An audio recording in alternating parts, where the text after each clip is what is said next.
on the planet, I believe, how they kind of live their life in their day-to-day in business.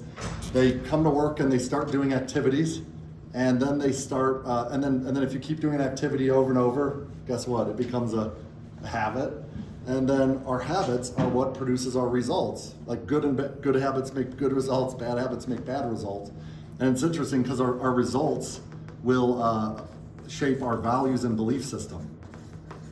One I use on the sales side would be, Justin, hit me if anyone has an example of a fixed ops example, I'd love to hear this.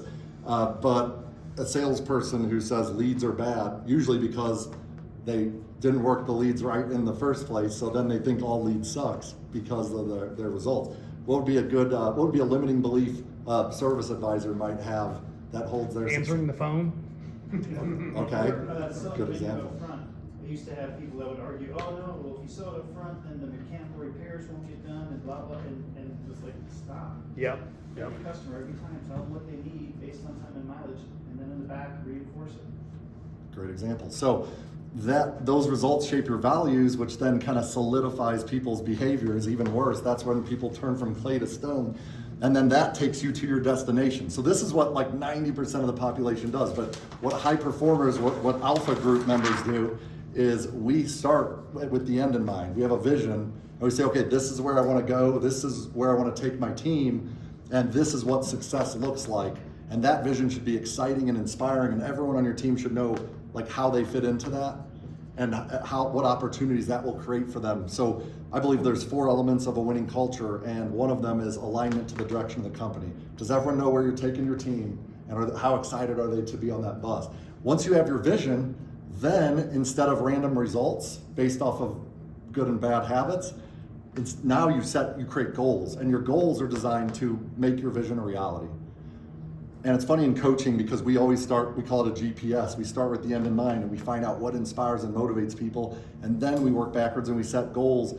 And it's amazing when you see someone who's just drifting through life, all of a sudden have a vision that they're really excited about. Eric, who just left here, he had a service advisor that we were going through the interview process. And the guy, so I had a GPS combo with him. And he literally he burst into tears in our first conversation because he was like, man, I have 2 autistic, severely disabled children, and he goes, I'm just so scared they're not going to be able to work, and they're going to be, they're going to fail, and I won't be able to. He goes, I need to make enough money to support them, and they won't be able to function in society. And he was absolutely distraught by this horrible picture of what the worst possibility. And I was like, hey man, I go, what if the exact opposite of that were true? What would that look like?